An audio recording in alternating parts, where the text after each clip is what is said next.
Hello everyone, how are we all doing today? Monica here, this time with an astrology video. I don't do those nearly enough, simply because of the nature of the medium of astrology versus tarot. Tarot is a much more visual medium, and so it just lends itself more naturally and easily to, videos.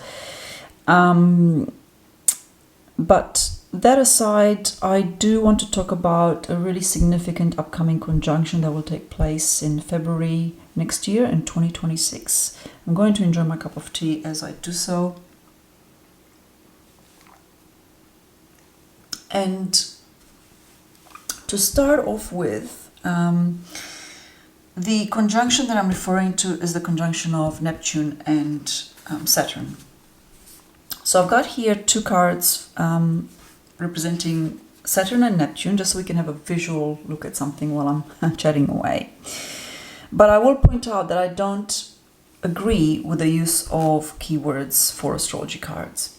Number one, in my opinion, it is impossible to describe the energies of a planet simply using one keyword. And number two, for this particular deck, I, in my personal opinion, don't agree with the keywords that they've chosen, and I'll explain why. Okay, now in this video, I'm going to first of all look at the energies of these two planets, and I'm also going to look at historically what this conjunction has brought, right? The factual reality of what's happened when this conjunction has happened in the past historically. Because this happens every 36 years. So no, it's not the end of the world. No, it's not the apocalypse. It will keep on happening every 36 years. But it is very significant. And as I'll look at the historical events that have preceded in the past, you will see why.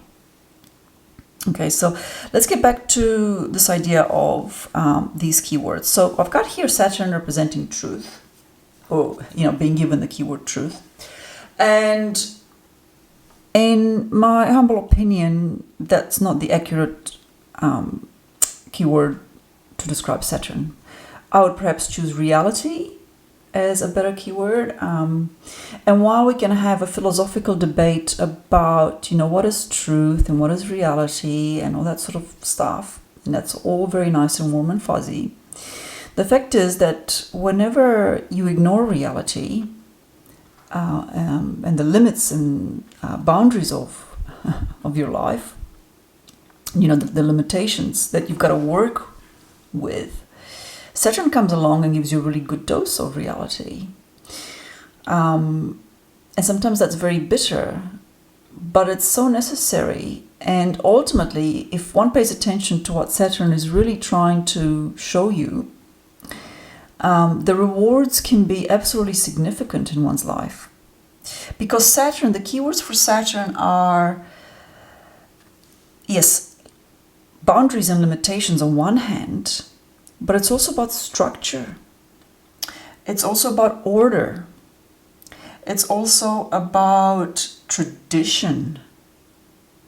Okay? Those are really, really important aspects of our lives. All right? It's also about having discipline and putting in hard work. That is Saturn. That's why the Saturn return. A while back I did a blog post on the Saturn return, and you can find so much information on it, but that's why it's such a pivotal time in a person's life. Because when we talk about hard work, it's around the time, that time 28 to 30, up to 32, when people take on responsibility, be that advancing in their career, be that through owning a house, be that through starting a family, getting married. Those things aren't about fun and play. Of course, all of life has fun and play in it. But you know what I mean? That time period of your first Saturn return is when you really, really step up and take on responsibility. For some people, if they've already been married and bought a home and all that, it would have been the time when they have their first child. Talk about responsibility, talk about limitations, talk about boundaries. For others, though, It's a time when they have to face that they might be on the wrong path. And that was certainly my case for my Saturn return. And while that's very, very painful, so you might face the fact that you married the wrong person, you might face the fact that you're in the wrong career.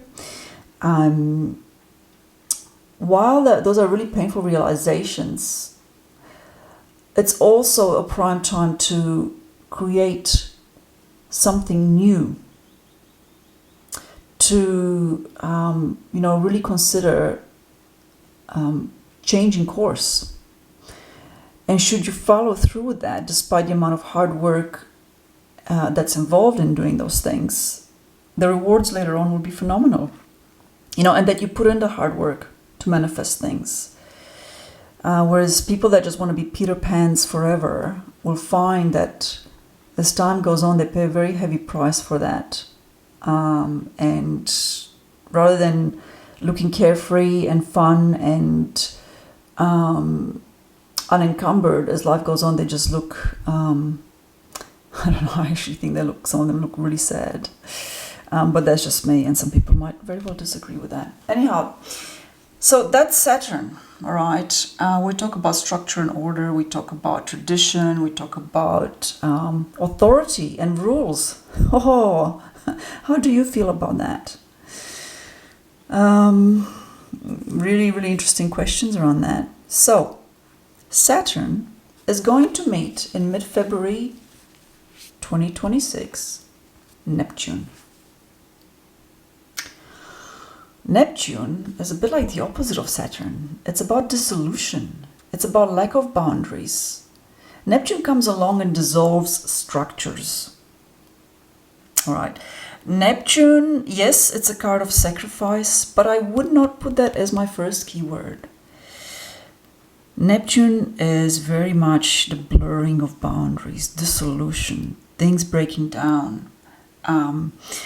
So when these two meet, and let's have a look at, very briefly, I've got here a couple of books I'm going to just quickly show. The first one is the Bible for astrologers, and it's the 50-year ephemeris, basically from 2000 to 2050, and this has all the transits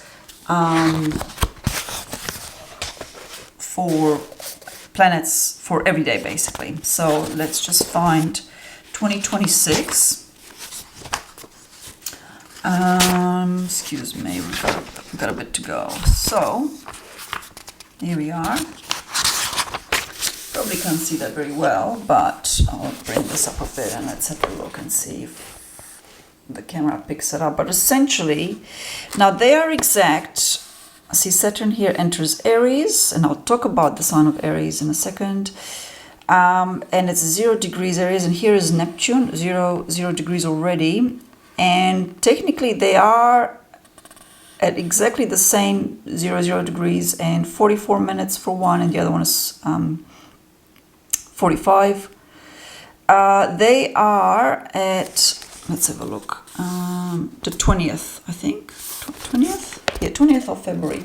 But, and it's a big but, I just want to say that because they are such significant energies and they're not fast moving, the effects of this conjunction will start being felt much sooner than the 20th of February. They will not be felt, like 20th of February arrives and that's when you feel it. I mean, it might very well happen that way, but if you look at what history has shown is that it's often weeks before then that the clash of these two planetary titans really begin to be felt in our world. And I would venture further to say that, you see, historically their impacts would align to significant points of a country's chart. So not all countries are affected by this, but we're living in different times now because we're also connected and interconnected with technology and with the open borders. You can travel anywhere just about in the world, and therefore significant world events aren't just limited in their impact for that particular country, but their ripple is felt across the globe. Right, so mid-February, these two guys meet. What has happened, in history when these two have met before? Well, so I'm not looking at signs. I'm not looking at what a sign they're in.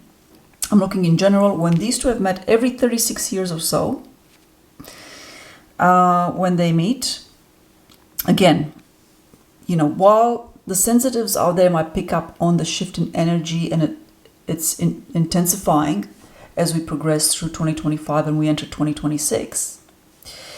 Their meeting isn't the apocalypse. It's not the end of the world. It happens every 36 years, but I think that we feel it more intensely now because we are so much more connected through technology, through social media, and through everything else. So to look at it historically, one fantastic book is Planetary Cycles by Andrei Barbeau. I hope I've pronounced that right. So he was French, and this is a translation of that. And he's looking at world events that have happened, and aligning them with cycles. And he's got the Saturn-Neptune cycle in his book. There's a nice little diagram here that basically shows that this conjunction every 36 years or so is associated with revolutions and with structures being dissolved, because that's what those two planets stand for when they meet. The most significant one that a lot of people my age will remember, and certainly for me growing up in Eastern Europe, was the fall of the Berlin Wall in November 1989. And he's got that captured in here where it says revolution in Eastern Europe 1989. And for me, coming from Romania, that involved the fall of communism, for better or worse, by the way. That's a separate discussion. I'm not going to get into that. But essentially, a structure that is very rigid, that is unflexible and isn't willing to bend and, show flexibility, falls down. Now, when the fall of the Berlin Wall happened, these two planets met in the sign of Capricorn, which is an earth sign, literally the dissolution of a wall. Right? The astrology just couldn't be any more apt. So that's one, but not the only one. We can look at the Russian Revolution, can look at the revolt of the English colonies in North America in 1773 to 75. And yes, because these are slow-moving planets, once again, the energy isn't just a one-off. Sometimes it depends, but I think with the Berlin Wall, they met before November, and the months leading up to November, these two came close and met, and then they retrograded, and then they went back direct, and then they retrograded, and then they went back direct. So that certainly can mean that the energy lasts for weeks and months. And then we've got other things like the general uprising of the Spanish colonies in Latin America in 1810, 1846, the birth of Marxism, the European Revolution of February 1848. So you get the idea. There's also, the rise of isms like socialism, for example, because Neptune very much rules isms, like group mass movements. That's Neptune. Okay, so it's idealism. That's what Neptune is. Neptune is idealism. It is sacrifice, but it's also about fantasies and illusions. Can you imagine when fantasies and illusions and idealism meets reality? Oh, it's painful, isn't it? I don't mean to laugh. Because on one hand, we can say, therefore, that historically this has shown us that February 2026, and I would say that it could very well start in January, will bring in one form or another some form of revolution that dissolves a known structure. That's something that was inconceivable that it would be destroyed. You know, the Berlin Wall, communist parties in Eastern Europe, you know, revolutions in North America at its conception, and so on and so forth. Like, people get so stuck into an idea and they think that's the only way and that's how it's going to be, until it isn't, and it crumbles very quickly. I don't know who coined the phrase, collapse happens very slowly at first and then all of a sudden. I'm not sure if they were talking about financial collapse, you know, like when somebody goes bankrupt, it happens slowly at first. You can't pay this bill, can't pay that bill, you know, you delay paying things, the debt keeps growing, and then all of a sudden everything comes to a head and you have to declare bankruptcy because there's just no way that can go on. And I think it's the same with, I can speak from personal experience in my home country, Romania. You know, things were progressively getting worse, slowly. And I know that a lot of people idealize communism for a number of reasons, and there are good reasons. But personally, and in my opinion, any ism that doesn't take into account humanity is doomed to fail. And humanity doesn't mean just one sect of the population above all others. Humanity means like the whole.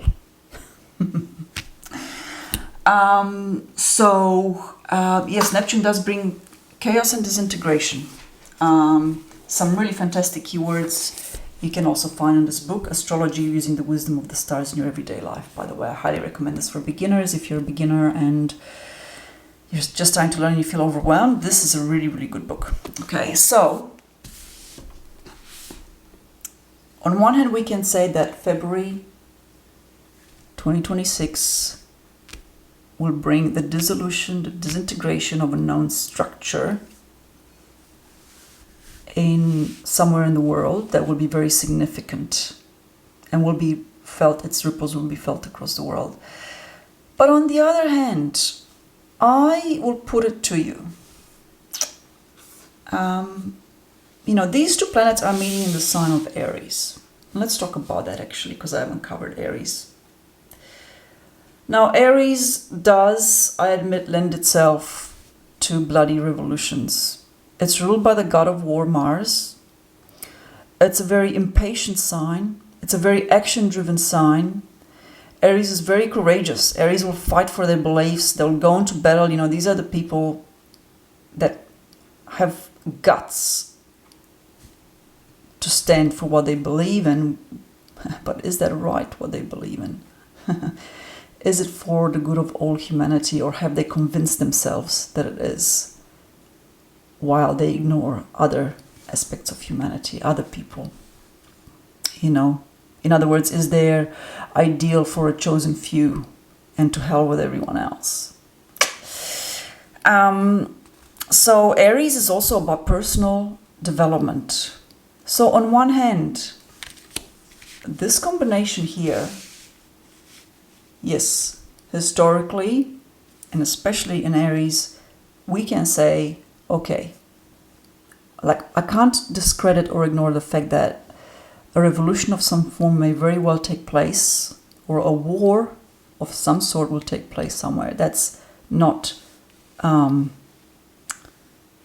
I can't say, you know, just because we are beginning into the age of Aquarius, that, you know, everyone's enlightened. I mean, if you just have to look around and realize that's not the case. But on the other hand, Aries, so here they've got the keyword I am, it's the very first sign of the zodiac. It's when we first get to know about ourselves and what we're all about. And what if, on a personal level, where these two planets meet in our own chart, forms the catalyst for personal development, where we are able to break through rigid ideologies that we hold,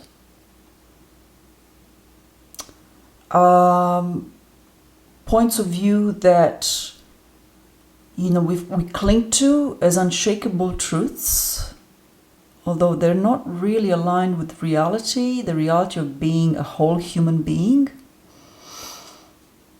Right? So I would say that what if the meeting of these two planets entails great personal development, or the potential for that, whether you choose, because as human beings we've got the choice, whether you choose to take that up or not take it up. And I think everyone's, will have to look at your own personal chart and see, where does Aries live in your chart? Which house is it in? Is it in the house of career?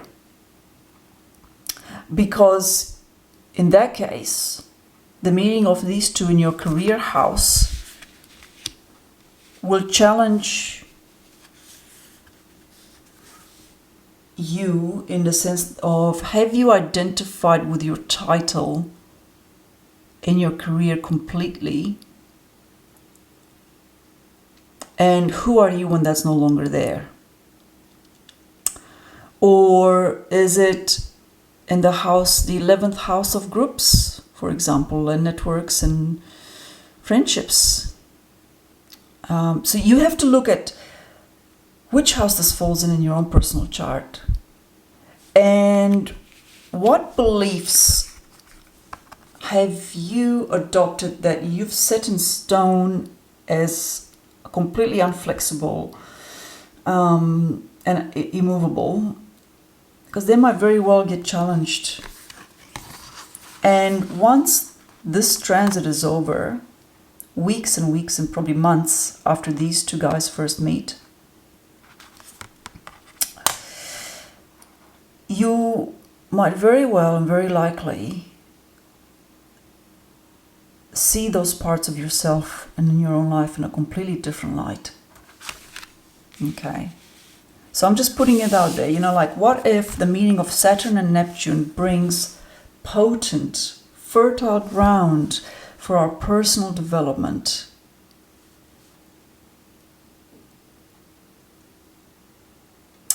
For us to have truth and honesty about our lives and who we are.